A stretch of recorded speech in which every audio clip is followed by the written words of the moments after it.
Okay, hi, I'm back. So now this video I'm going to speak about, assuming that I don't run out of space on my phone because I have a lot of crap on there. But anyway, so I want to talk about my decision to change from Ozempic. As I mentioned before, in previous videos, I've lost almost 80 pounds. And unfortunately, the 80 pounds that I've lost, the good majority of that was weight that I had gained from COVID, during COVID, not from COVID, during the pandemic period, and just boredom eating. And it's ridiculous until you go to put on, some serious clothes, clothes. And, you got to put on some serious clothes and you find out that things don't fit you the way they used to. And so anyway, so yeah, so the majority of it, so it didn't help me to get past where I kind of originally was. It just brought me back to that spot.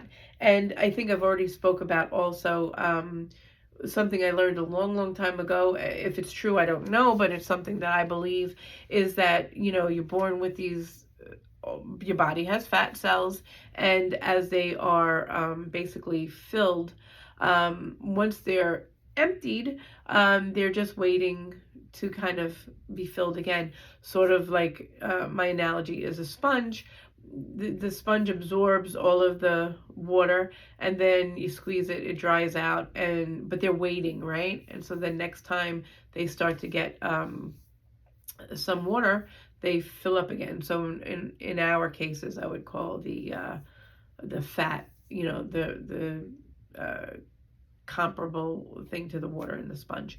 And by no means is this medical advice or any kind of medical facts. I'm just saying that I remember reading it a very long time ago. It's always made sense to me, and I mean, my body is basically living proof.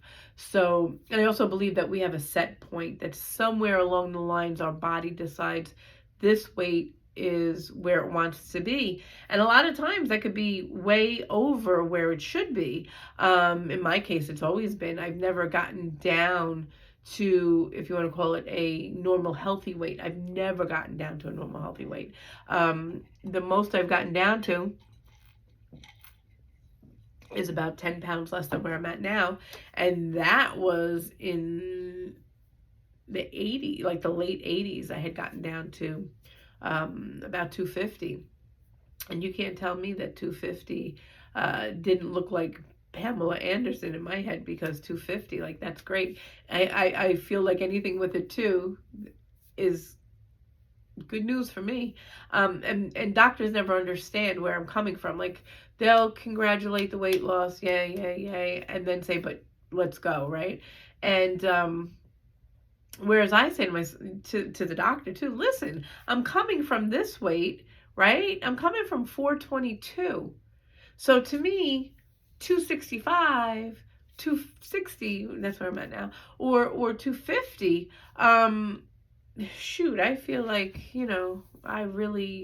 I really accomplished a lot. No, I won't say I've never accomplished it without assistance, medication. No, I lost weight at one point where, I lost on my own 60 pounds in 2 months. That was with a lot of physical exercise, outside walking probably about 2 hours a day, up hills, down hills, all kinds of weather. I lost 50 pounds over a summer, with following Weight Watchers intensely. But of course, what happens, over time, I've gained it back. And ultimately, at the end of my weight gain, I, surpassed any kind of extra weight that you gain. Like people say, you lose some, you gain some, you lose some, you gain some. You gain a little bit more than what you had lost each time, and so the ladder continues.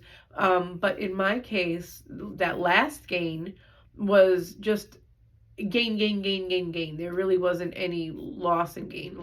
I went from probably 300 to the 422, just over time, just keep going. And what I had decided was, I wasn't going to diet anymore. I wasn't going to get into any of these fad diets or any of the, not even so much fad diets, just the programs. I wasn't going to do it anymore because each time I did it, I wound up adding more than what I started, right? I'd lose weight and then boom, boom, boom, boom, boom. I would wind up in a higher number bracket than I was before I started the diets. So I had decided I wasn't going to do it anymore. I'd rather stay at the 422 and basically, wait on bad news health wise, um, than I would by continuing to lose weight. And then, they call it yo-yo dieting. I'm not even looking at it as yo-yo dieting. I'm just looking at it as life and my habits. And people say they find comfort in food, and I believe that's all true. I think it's comfort. I think it's boredom. I think it's creativity sometimes if you like to cook. And what do they say? The way to a man's heart is through his stomach. But I think people in general, food brings us together as a family, as holidays. Like everything is based and centered mostly around food. You go to celebrate something, it's food. um, you go to mourn something, it's food. Like food is always a consideration for basically every event that we deal with, because even if it's not at the actual event, we're planning, are we going to eat before we get there, what restaurant are we going to stop at, or fast food, even whatever. I hate fast food. So um, I'd rather have, even though maybe it's considered fast food, I'd rather have pizza than have, McDonald's, Burger King, or any of that stuff. But anyway, or you're deciding when you leave the event, all right, where are we going to stop and eat, or are we going to go home for lunch? But food is always somehow a consideration. And even if we don't eat and we're leaving an event or something, we're going to say, oh, I'm starving, right? Really? What is starving? We're not starving. We're just hungry.